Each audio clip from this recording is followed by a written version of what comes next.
उनको। तो वो चारों बालक बोलते हैं कि हमें मिलने दीजिए, बड़ा जरूरी है उनसे मिलना। तो वो मना कर देते, नहीं मिल सकते, वो विश्राम कर रहे हैं। वो काफी समझाते हैं मगर जय विजय नहीं मानते।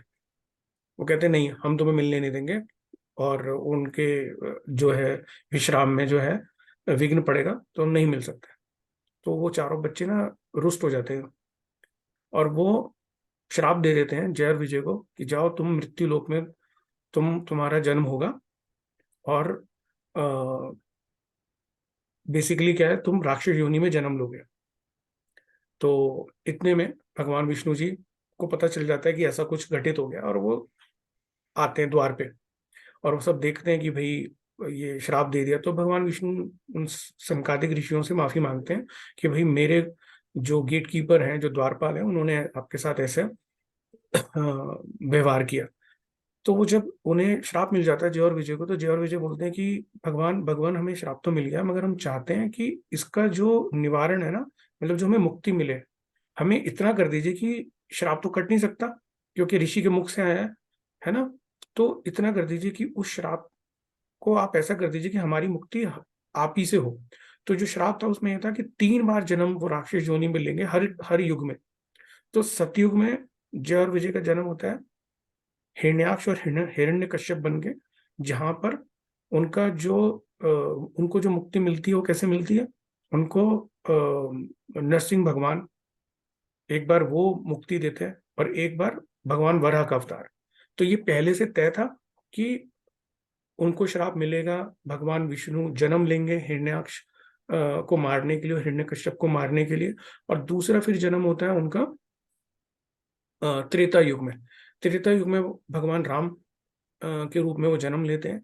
और अब इन दोनों का जन्म होता है जय और विजय का कुंभकर्ण और रावण के रूप में। और फिर द्वापर युग में इनका जन्म होता है शिशुपाल और कंस के रूप में, और वहां पे भगवान कृष्ण इनको जो है मुक्ति देते हैं। तो कहने का मतलब ये, मैं इसका मतलब ये है कि हर चीज पहले से तय है। वो पहले से ही त्रिदेवों ने लिख दिया है विधि का विधान कि ऐसा ही होना है। तो हर चीज पहले से लिखी हुई है। अगर किसी किसी का किसी भगवान के थ्रू किसी संकट का निवारण लिखा हुआ है कि वैसे होगा, तो वो वैसे ही होगा। हम क्रेडिट देते हैं तो वो अच्छी बात है, क्योंकि अगर हम ग्रेटिट्यूड नहीं शो करेंगे तो फिर यूनिवर्स भी हमारी हेल्प नहीं करेगा। तो बेसिकली इसका जो स्पिरिचुअल, जो मैं आपको रीजन बताने की कोशिश कर रहा हूँ, वो यही है कि everything is pre destine, everything is pre destine. और पर्सनली ऐसा मेरा मानना है, मैं पर्सनली बोल रहा हूँ, ठीक है। मैंने अपनी बुक में तो दोनों को, कर्म को भी उतनी इंपॉर्टेंस दी है और डेस्टिनी को भी दी है, बट पर्सनली मैं मानता हूँ कि कर्म जैसी कोई फिलॉसफी होती ही नहीं है। कर्मा जैसा, मतलब कर्मा जैसा कोई शब्द है ही नहीं। आप समझ रहे हैं? मतलब ऐसी कोई भी चीज नहीं है जहां आप कह दो मैं कर्म कर ही नहीं सकता, आप करके दिखा दो, ऐसा होगा ही नहीं। अगर आप सोचो मैं सांस रोक लूंगा और मैं कुछ काम ही नहीं करूंगा, तो वो भी एक कर्म है। और उसके भी कॉन्सिक्वेंसेज हैं, जो कि वो भी पहले से ही भगवान ने लिखे हुए हैं। कि आपको अपनी बुद्धि पे, अपने ज्ञान पे घमंड आ जाएगा, तो आप ऐसे भगवान को चैलेंज करोगे और आप बोलोगे कर्म होता नहीं है और मैं तो कर्म करके दिखाऊंगा, तो वो भी भगवान ने पहले से ही लिखा हुआ है। ठीक है। तो कर्म, जिसको हम कर्म सोचते हैं कि हम कर्म करेंगे, हम कर्म करेंगे, हम कर्म करेंगे, तो कर्म ही सबसे बलवान है। ऑब्वियसली इसमें कोई गलत नहीं है, मगर वो सब कुछ पहले से लिखा हुआ है, सब कुछ पहले से लिखा हुआ है। और कर्म के बारे में हम कभी चर्चा करेंगे तो मैं कर्म आपको बताऊंगा कितने तरीके के कर्म होते हैं। कभी रहा ऐसा, किस कर्म को करने में, मतलब हम उसको कैसे कनेक्ट करते हैं, डेस्टिनी और प्रारब्ध वाले पार्ट से उसको कैसे कनेक्ट करते हैं। तो बेसिकली जो कर्मा वर्ड है, ये अपने आप में एक, इसमें भी एक ग्रे एरिया है। जो कर्म जो वर्ड है, it has its own grey area. तो इतना आसान नहीं है, मगर मोटा मोटा ये मैं यही बोलूंगा कि एवरीथिंग इज प्री डेस्टिन्ड। अब अगर ये बोलो कि नहीं सर, अगर कोई हम पे कंसल्टेशन के लिए आया है और उसको कोई मेडिकल प्रॉब्लम है, अगर हम उसको समाधान नहीं दें और वो नहीं करे, कर्म फिलॉसफी नहीं हो, तो कैसे काम करेगा? तो कहने का मतलब ये, वो भी पहले से ही तय है। आपका उसको कर्म बताना कि भाई आपको ये करना है, और उसका उसके बाद उसे मानना नहीं मानना, और उसके बाद उसका रिजल्ट उसे मिलेगा भी या नहीं मिलेगा, या 3 साल बाद मिलेगा, या 5 साल या 10 साल बाद, या मिलेगा ही नहीं, तो वो भी पहले से तय है। हर चीज पहले से तय है। अगर वो कर्म कर रहा है तो बस, हाँ ये है कि कर्म नहीं करेगा तो फिर ऑब्वियसली जीवन का जो मीनिंग है वो निरर्थक साबित सा होगा। तो कर्म करना, कई आप देखोगे तो मतलब कर्म करना एक मैंडेट रिक्वायरमेंट है हमारी लाइफ की। बिना कर्म आप करके देख लो, लाइफ आगे बढ़ेगी नहीं। आप कुछ भी आप चैलेंज करके देख लो प्रकृति को। अब सोचो मैं कर्म करूंगी, करूंगी ही नहीं, है करूंगा नहीं, ऐसा हो ही नहीं सकता। तो कर्म तो आपको पल पल, हर सेकंड में आपको करना होगा। ये मजबूरी है, मगर हर चीज पहले से तय है। तो इसका आंसर ये है जो आपने पूछा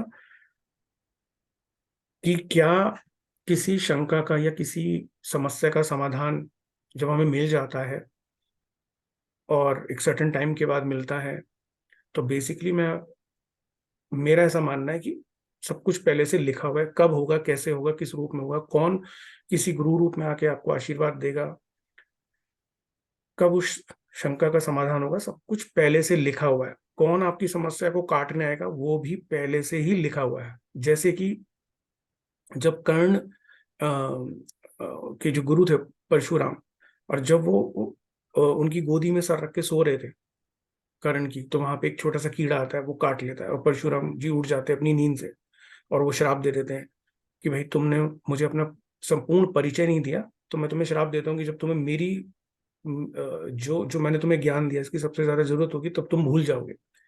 मगर वो कीड़ा क्या था, वो बताते हैं कि वो एक एक राक्षस था जिसने भृगु ऋषि की जो वाइफ है उनको किडनैप कर लिया था। तो भृगु ऋषि ने उनको उस राक्षस को श्राप दिया था कि तू एक कीड़े की योनि में जन्म लेगा। तो फिर उस राक्षस ने मतलब माफी मांगी उसने। तो उन्होंने बोला ठीक है कि तेरा मेरे ही कुल में कोई ऋषि जन्म लेगा, और वो जब वो तेरे पे दृष्टि डालेगा तो तेरी मुक्ति हो जाएगी। तो परशुराम ही मतलब भृगुकुल में जन्म लेते हैं। फिर ऐसे जैसी उनकी दृष्टि पड़ती है तो उसकी मुक्ति हो जाती है। तो वो भी पहले से लिखा है। आप समझ रहे हैं मैं क्या कहना चाह रहा हूँ? यानी कि अगर किसी ने किसी को कर्ज दिया है, श्राप दिया है कि भाई जाओ तुम्हारे संतति नहीं होगी, जाओ तुम्हारे तुम्हारे कुल में इतने कुल तक, मतलब तुम्हारे में यहाँ पे सफरिंग चलेगी या इस तरीके की प्रॉब्लम चलेगी, तो वो श्राप के रूप में पहले से ही सुनिश्चित है। और भगवान ने जब लिखा है कि भाई इतने सालों की तपस्या के बाद इस घर में वापस से खुशी आएंगी, तो सब कुछ पहले से तय है। गंगा जी का स्वर्ग से धरती पे आना पहले से ही लिख दिया गया था कि ऐसे 60,000 पुत्रों को जो है उनकी उनका जो है इस तरीके से मृत्यु होगी कपिल मुनि की दृष्टि से। और फिर ऐसे ऐसे जो है भागीरथ का उस कुल में जन्म होगा, और फिर वो लेके आएंगे उनको। वो सब कुछ पहले से तय है। अगर आप पुराणों की स्टोरी पढ़ोगे ना, तो मतलब नारद जी पूछ रहे हैं कि भाई आ, मतलब गंगा जी को पृथ्वी पे लाने के लिए उन्होंने माध्यम किसको चुना। अगर आप कर्ता कारण का कभी कभी इसके बारे में जानने की कोशिश करेंगे ना, कर्ता क्या, कर्म क्या, कारण क्या, तो फिर वो बता रहे हैं भगवान विष्णु नारद जी को कि देखो, कर्ता के रूप में मैंने इस पर्टिकुलर इस इंसान को चुना, कर्म के रूप में मैंने इसको चुना, कारण के रूप में मैंने इसको चुना है। तो ये पहले से तय है कि गंगा जी आएंगी, इस रूप में आएंगी, 60,000 पुत्रों बेसिकली जो है कपिल मुनि की दृष्टि से भस्म होंगे। फिर ऐसे ऐसे उस कुल में और 2-3 लोगों का जन्म होगा। वो गंगा जी को लाने में असमर्थ होंगे, फिर भागीरथ आएंगे, तब उनका जन्म होगा। और तब उनकी आत्मा को शांति मिलेगी, वरना उन पे पितृदोष लगा रहेगा उतने जन्म तक। समझ रहे हैं आप? तो हर चीज पहले से लिखी हुई है। मैं फिर भी बोलूंगा, अगर आपको लगता है कि थोड़ा सा स्पिरिचुअल एंगल में अगर चाहो तो वो बुक आप ट्राई कर सकते हो, आप पढ़ सकते हो। मैंने मैंने उसमें बहुत कुछ रिसर्च करने के बाद चीजें लिखी हैं, और बुक बहुत अच्छी बुक है वो। अगर आप उसे देखोगे तो बहुत कुछ चीजें क्लियर होंगी उसमें। तो मैंने उसमें यही कोशिश की समझाने की कि हर चीज पहले से तय है। और भगवान कभी क्योंकि किसी को माध्यम बनाते हैं कारण के रूप में कि वो कर्म कैसे फलित होगा। मैंने उसके अंदर वो भी एग्जाम्पल दिए पुराने की स्टोरीज से। मेरे ख्याल से शायद आपके पास, आपने वो किताब पढ़ी है ना Alok ji? Alok ji, are you there? जी सर, हूँ। आपने पढ़ी है वो किताब क्या? जी sir, destiny versus free will तो। हाँ। जी, पूरा नहीं पढ़ा है, ओके। लेकिन ओके। पढ़ा है मैंने। तो जिनके पास नहीं है आप एक ट्राई दे सकते हो, पढ़ सकते हो। और जिनके पास, जिन्होंने आधी पढ़ी है, पूरी पढ़ के देखो। उसके अंदर मैंने बहुत अच्छे से कोशिश की है कि मतलब उसके अंदर मैंने जो कनेक्शन समझाया है ना, वो बहुत कुछ पुरानी कहानियों से लेके समझाया आपको। उसमें बहुत कुछ चीजें क्लियर होंगी अगर आप उसको पढ़ोगे, तो बहुत बहुत चीजें क्लियर होंगी उसके अंदर आपको, कि कैसे भगवान किसी को ना माध्यम बनाता है किसी कार्य को कराने के लिए। तो आप देखोगे कि उसके अंदर की कई बार हम सोचते हैं कि हम इस कार्य के लिए रिस्पॉन्सिबल तो नहीं है, फिर भी ये कार्य कैसे हो गया हमारे साथ, ये मिस हैपनिंग कैसे होगी। तो उसके अंदर मैंने वो सब डिटेल दी है, समझाने की कोशिश की है, तो आपको अच्छा लगेगा खैर वो। तो गूगल खोल के बैठना पड़ता है सर वो बुक जब पढ़ते हैं। इतना ऐसा सारा क्यों? नाम, इतना सारा नाम पहले कभी सुना ही नहीं था। सर्च करना पड़ता है ये एक हिस्टोरिकल कैरेक्टर क्या था, बहुत सारी चीजें था, बहुत रेलेवेंस के साथ बहुत अच्छे तरीके से आपने समझाया है। और ऐसे ऐसे स्टोरी भी आपने डाला है उस बुक में जो पहली बार मैं सुन रहा हूँ, मैं उस पहले कभी सुनना नहीं था। जी जी। तो वो बेसिकली वो है, वो इसी इसी कॉन्सेप्ट्स को क्लियर करने के लिए, कि हम जब कई बार कंफ्यूजन में रहते हैं ना, कि व्हाट इज कर्म, what is destiny, what is प्रारब्ध, तो उसको समझाने का मैंने एक अटेम्प्ट दिया है।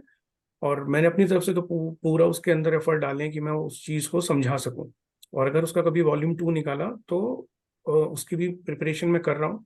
तो वॉल्यूम 2 में भी और पौराणिक कहानियों से भी समझाया जा सकता है कि प्रारब्ध कैसे काम करता है। और बहुत हेल्प मिलती है बेसिकली, अगर एस्ट्रोलॉजी जैसे सब्जेक्ट को करने के लिए, समझने के लिए, डेफिनेटली। तो वो इस तरीके के सब्जेक्ट पे बुक आना जरूरी भी था, और अगर पढ़कर कोई उससे हेल्प मिलती है तो अच्छी बात Yes. है ना? तो आपको मिला आपका answer? I can explain more, I have lot of stories to explain. Yes, sir. In fact, each class you gave one example, a story. Like you have given the story of Chavan Chavan Rishi, Rishi Chavan Rishi and का, हाँ। Rohini Bed. After that, not much stories were discussed.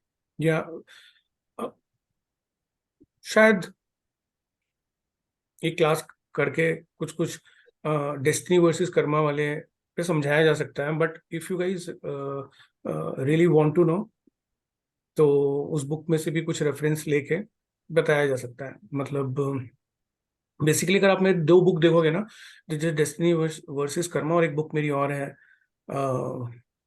मनवंतर पे, एक book मैंने लिखी थी, मनवंतर and युगा पे। मतलब उसमें कॉन्सेप्ट ये था कि सृष्टि की उत्पत्ति कैसे हुई। तो वो उस बुक के अंदर अगर आप पढ़ोगे, तो वो बुक मैं मानता हूँ कि जो भी ज्योतिष करते हैं उनको पता होना चाहिए कि सृष्टि की उत्पत्ति कैसे हुई, कौन किसकी संतान है, कौन किस कुल से किसने जन्म लिया है। वो बुक बहुत छोटी, कंसाइज और कॉम्पैक्ट फॉर्म है, बट उसे बहुत आइडिया मिलता है।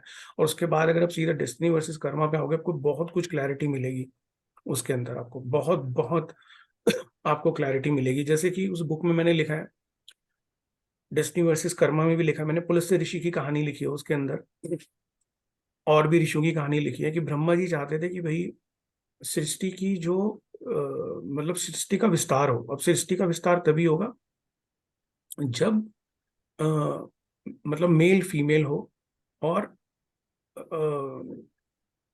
सृष्टि के मतलब मतलब जनन के लिए उनको चाहिए था कि भाई किस किस रूप में, कैसे, किस योनि में कौन जन्म लेगा, और कैसे कैसे किस कुल में कौन कौन ऋषि जन्म लेगा। तो सबसे पहले मैंने उसमें ये बताने की कोशिश की कि सप्त ऋषियों ने कैसे, जो उनके मानस पुत्र हैं, उन्होंने जन्म लिया। और हर युग में हर नए 7 ऋषियों ने जन्म लिया, हर हर युग में। तो उस बुक में मैंने ये लिखा है। तो अगर ऋषियों के बारे में किसी को जानना है, तो that is the best book. अगर किसी को ऋषियों के बारे में जानना है, जैसे अत्रि ऋषि के बारे में जानना है, तो अत्रि ऋषि की 3 संतानें थी। मतलब चंद्रमा उनकी संतान है, और दत्तात्रेय Dattatreya. उनकी संतान है, और दुर्वासा ऋषि उनकी संतान है। तो माता अनुसुईया जो है, बेसिकली वो उन तीनों की माँ है वो। तो वो स्टोरी क्या है, अत्रि ऋषि के पास जो 3 जो बच्चे हैं, उसकी कहानी क्या है। मतलब हर ऋषि की मैंने उसमें कहानी लिखने की कोशिश की, कपिल मुनि की, पुलस्त्य ऋषि की। पुलस्त्य ऋषि की कहानी तो बहुत इंपॉर्टेंट है, कि पुलस्त्य ऋषि चाहते ही नहीं थे कि अ, वो सृष्टि को बढ़ाने में अपना योगदान दे। वो चाहते ही नहीं थे।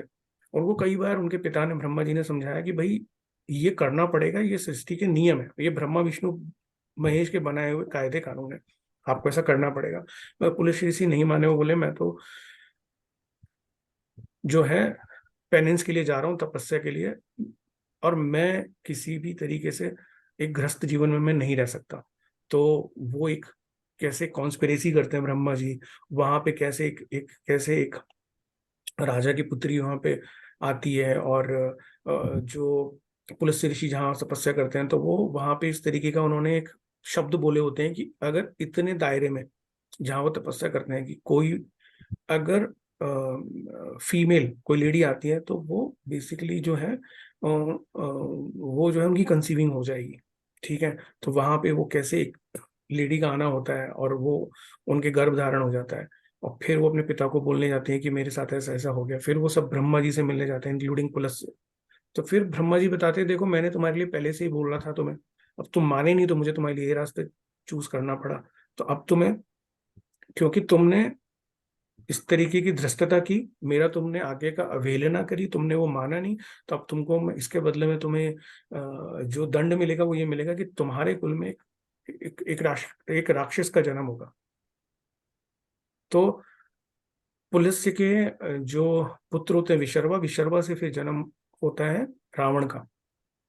तो कहने का मतलब ये है कि भगवान, मतलब ब्रह्मा जी कह रहे हैं, या ब्रह्मा विष्णु महेश कह रहे हैं कि भाई जो हो रहा है वो हमारी हमारी आज्ञा से हो रहा है, विधि का विधान है वो वैसा ही हो रहा है, उसमें आप किसी भी तरीके का आप सोचो कि मैं अपने अकॉर्डिंग कर लूंगा, ऐसा हो ही नहीं सकता। तो वो बुक, मुझे वो क्यों उस चैप्टर को स्टार्ट करना पड़ा ऐसे, मुझे वो समझाना पड़ा, मुझे वो रेफरेंस देने पड़े कि हम सोचें कि हमारे चाहने से कुछ हो रहा है, ऐसा कुछ नहीं होता। हम सोच रहे हैं कि हम ऐसा कर रहे हैं, मैं अभी पानी का गिलास पीऊंगा तो मेरा ऐसा, ऐसा कुछ भी नहीं है। तो उसके अंदर उस बुक से मैंने समझाने की कोशिश की है।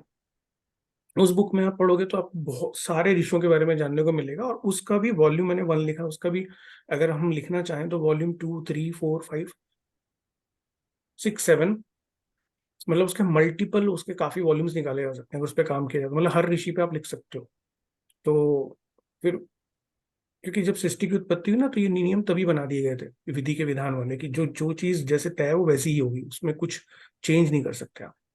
फिर उसके बाद डेस्टिनी वर्सेस कर्मा मैंने इसलिए लिखी थी कि ताकि मैं उन दोनों के डिफरेंस को समझा सकूं, डेस्टिनी वर्सेस कर्मा का जो कॉन्सेप्ट है वो समझाया जा सके। तो अगर आज कोई अमीर व्यक्ति बना है और वो सोचे कि मैं अपने कर्म से बनाऊं, तो वो अपनी माया में, वो माया में रह के सोच रहा है ऐसा कि मैं अपने पुरुषार्थ से बनाऊं, है ना। मगर वो भगवान ने पहले तय किया है कि भाई पहले मैं 30-40 साल की सफरिंग लिखूंगा, या 45 साल की, फिर उसके बाद तुम्हारा भाग्योदय होगा।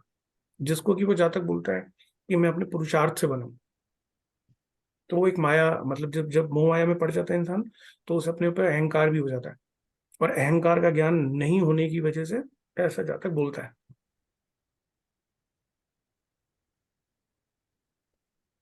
तो बहुत सारी स्टोरीज है, बहुत बहुत बहुत सारी स्टोरीज है, मतलब असंख्य। जैसे कि अ, ज्येष्ठा नक्षत्र की मैं कहानी बताता हूँ। ज्येष्ठा नक्षत्र की कहानी क्या है, वो हमारे